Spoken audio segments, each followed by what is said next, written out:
Hello friends and family, welcome back to Zizo Jigi's Media, the channel where we change your life one video at a time through sharing insightful and useful information. My name is Zanele Ruth Majazi. I am a South African teacher, currently teaching English as a second language in South Korea. And recently I celebrated a very important milestone, which is having spent 11 months in South Korea teaching. And I feel like time flies. I really didn't expect that it would be 11 months already, almost a year. And there's so much that I've been thinking about over the last couple of weeks. And I've been reflecting on my stay here. And I realized that I didn't tell you exactly what I've been enjoying about being here. And that's the purpose of today's video. So without further wasting any time, let's get into it and discuss the first point as to what I've been loving and enjoying about staying in South Korea.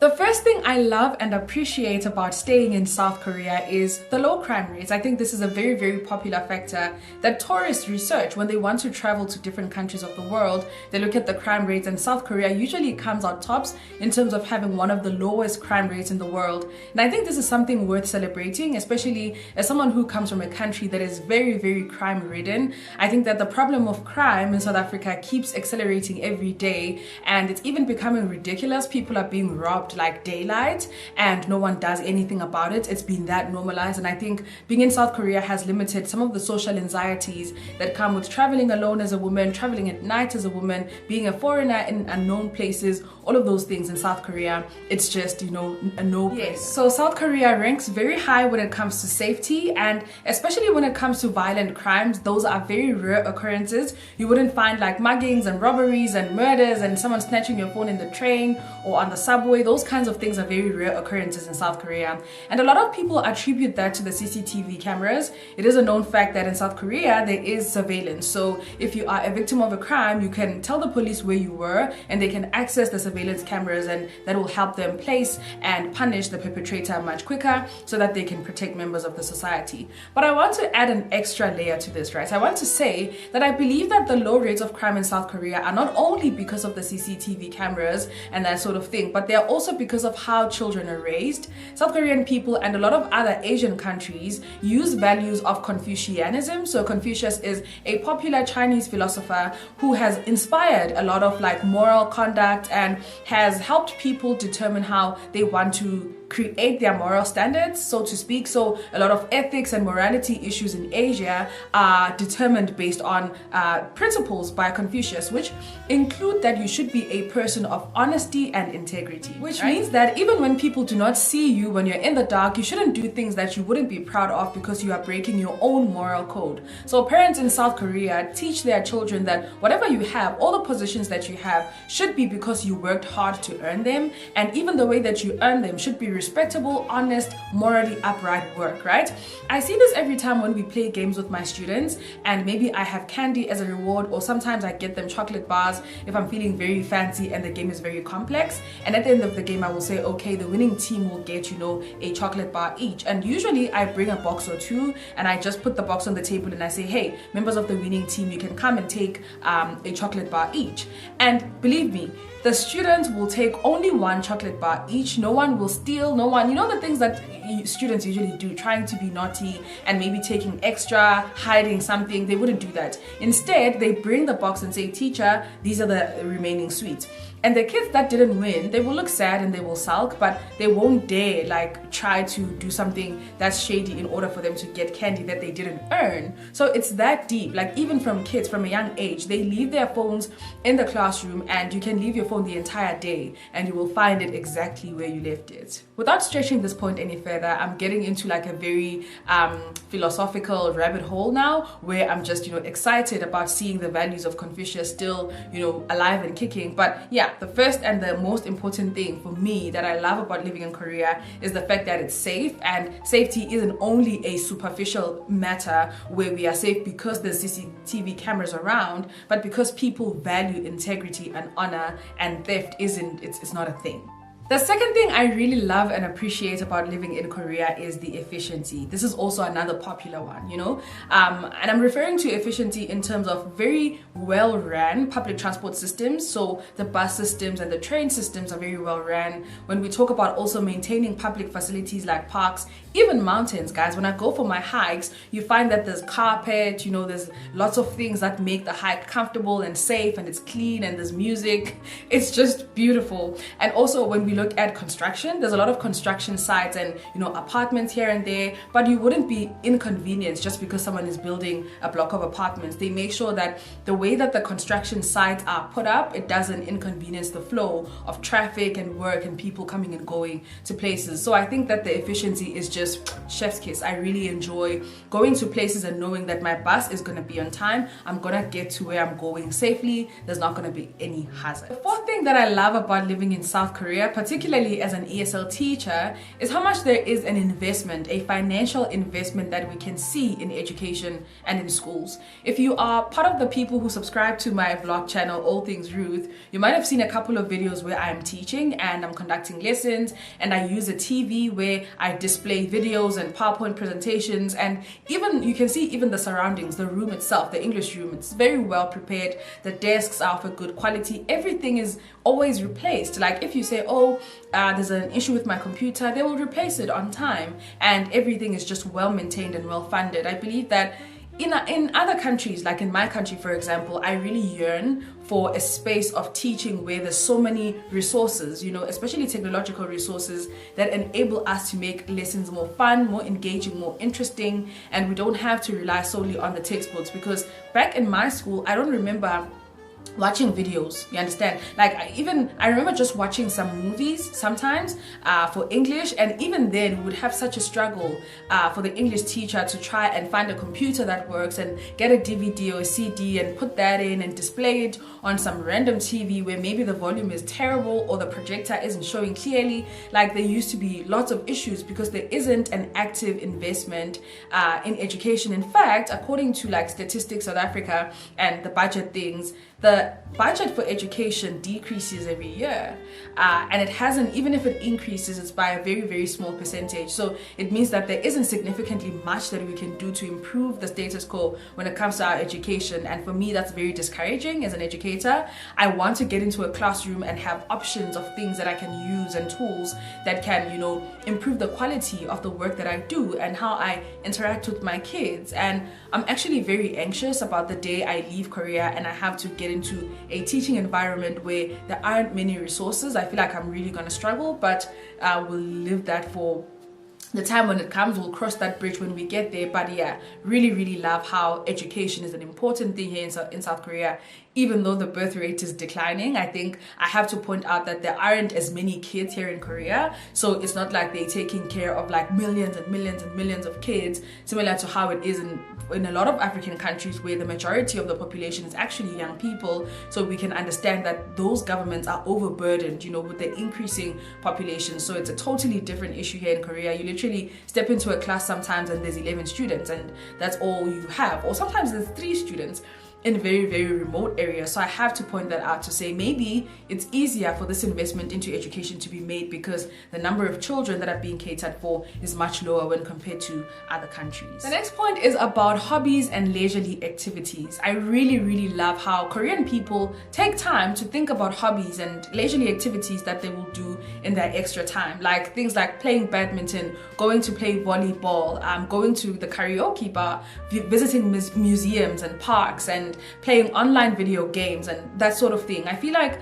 when I think about my country, South Africa, and I can't help it but make this comparison, sorry guys, but when I think about a lot of young people in my country, the idea that they have of having fun is going out maybe to a club or to a pub or to a groove spot and enjoy some food and some drinks. I think that's like every time someone says, hey, we need to go out, you know, your idea becomes, oh, we're gonna probably go somewhere, get a meal, sit down, eat and talk, and then probably go out to get drinks.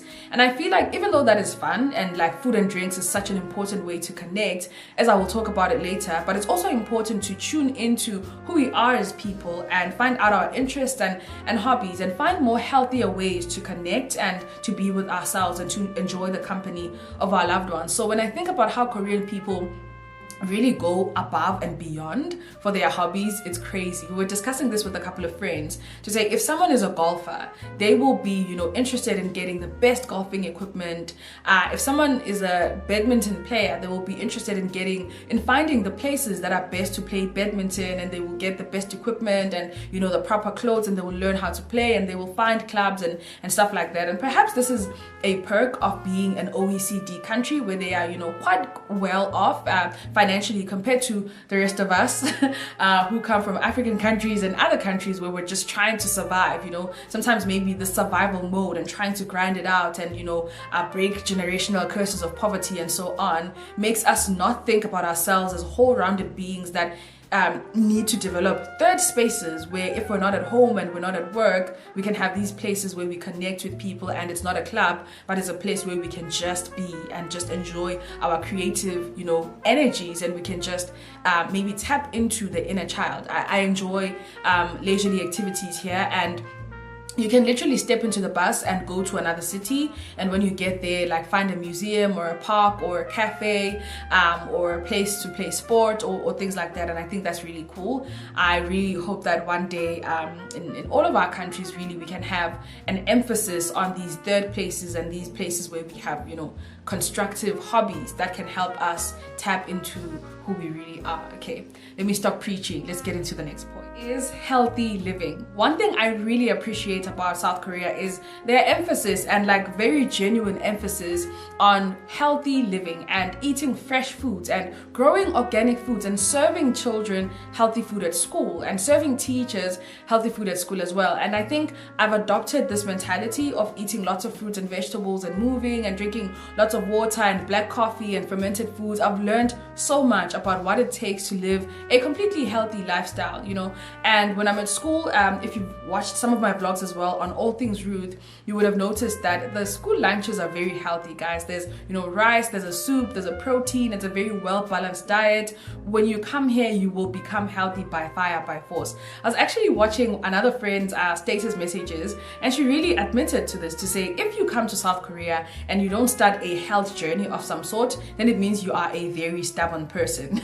Because in Korea, you will either start eating healthier or moving more, hiking, running, walking, maybe playing badminton and volleyball, those kinds of things. This video is about focusing on the good things that I love and appreciate about Korea, and I'm not trying to like sprinkle some negative energy on it, but the honest truth is we need to be honest and say sometimes things that are done for health can be for superficial reasons, where you want to appear skinnier or something like that. And for me, someone who's like a big girl, I am a chubby-ish girl, and I don't want to fall into the trap of diets and health fads and over exerting my body so that I can maintain a certain body type to keep up with the Korean beauty standard. In as much as I appreciate how I've been positively influenced to be healthier, but I do realize that my body is a certain type of way and I need to embrace it as it is. So yeah, I think that being in Korea has not only opened my eyes in terms of like health and more healthier ways of living and eating and that sort of thing, but it has also made me love and appreciate my body more and understand its limits and the way that it is developing as I become an adult. Now let's move along to one of my favorite things about being in Korea, and this is how food is a love language to Korean people. I feel that food is used as a way to create a sense of community and camaraderie around people.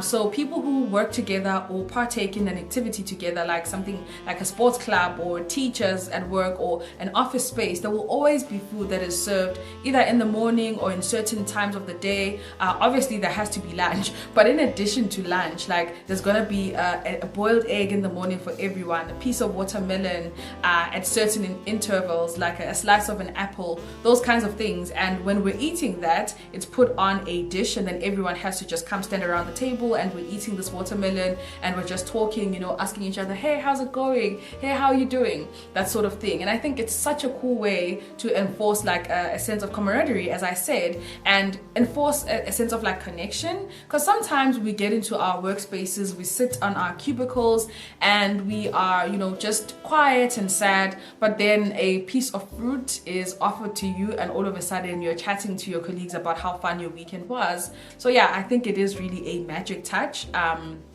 just how food can be used to make people connect and that sort of thing. Yeah, and Korean food is yummy. Like, again, if you've seen my vlogs, you would know Korean food is yummy. And I've had to be conscious to myself to be like, girl, you need to slow down. Even during lunchtime, you need to control your portions. The food is great, but let's not do too much, you know? Yeah, so food as a love language. This next point is also linked to like values and philosophies and morals and those kinds of standards. And it's about how respect is important, respect for others, particularly in public spaces. And this is something that was a culture shock for me in the beginning, honestly. It was a bit difficult for me to understand that in public spaces, Korean people prefer to be quiet. Like if you're in the bus, I remember I was with a friend, we were traveling to Gwangju, and it's like an hour 40 minutes trip, I think, from the city where I live, and we were supposed to be quiet the entire time, and we're literally sitting next to each other and we want to share certain things, but we really can't talk. If we do, it has to be a brief conversation and it has to be a very, very low tone. So it's something that I didn't understand at first, but right now when I get into the bus, I know that, you know, it's gonna be my quiet time. I can put in my earphones and keep quiet and just, you know, be all zen. But the point of this is there's a lot of respect that is attached to public spaces and shared spaces. So understanding that you're in the bus, it's not your car, you can't do as you would in your own car, it's not your own space, there's other people here, and let's just, you know, respect each other and not get in each other's way and annoy each other. As I said, it was a bit of an adjustment for me in the beginning. I was just like, why am I supposed to keep quiet in the bus? I'm sitting next to my friend and we have a lot to talk about.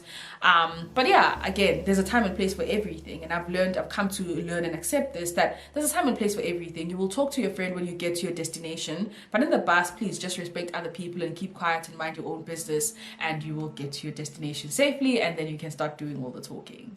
I saw recently a video on Facebook. Beyonce was performing in Sweden, in Stockholm, and the people who were watching, the audience, were just, you know, they had these serious faces, they were quiet, they were just looking very attentively at what she's doing. And others might misinterpret that for not understanding what Beyonce is doing, or not appreciating her enough, or not cheering her on. The reality is different cultures have different ways of appreciating an art or appreciating a performance. And as I said, even with Korean people, you need to respect others. So if you're shouting and screaming and standing up to take pictures, you're obstructing the view of other people, you're blocking them from hearing and appreciating the music. So I think that, yeah, I was just very not very aware that the way that we behave in public can impact others, and we need to watch ourselves, not because we are being like self-conscious or anything, but because we are respecting this shared space and this shared opportunity that we're having with other people. So yeah, without me becoming too preachy, that's the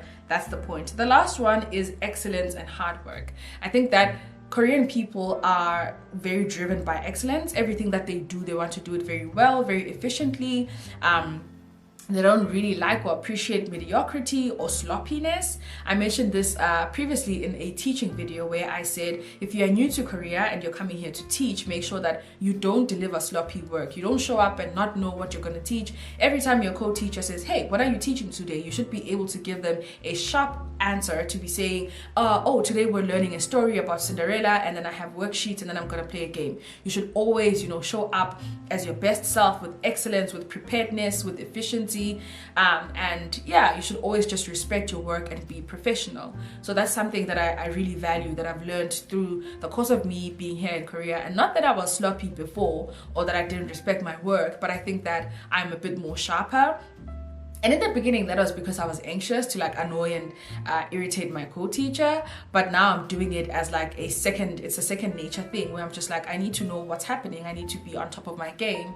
And I hope that I take this kind of mentality and attitude into everything that I do. If you've watched this video to this point, thank you so much. If you've been a subscriber to this channel for a while, I really want to extend my heartfelt thanks and appreciation for the support that you showed to this channel. We are officially on the road to 3K, and this wouldn't be possible without you. Thank you for liking, sharing, commenting, subscribing, and also engaging with me in the comment section and sharing this video with whoever you think it will be relevant to. Thank you so much, and I will see you on the next one.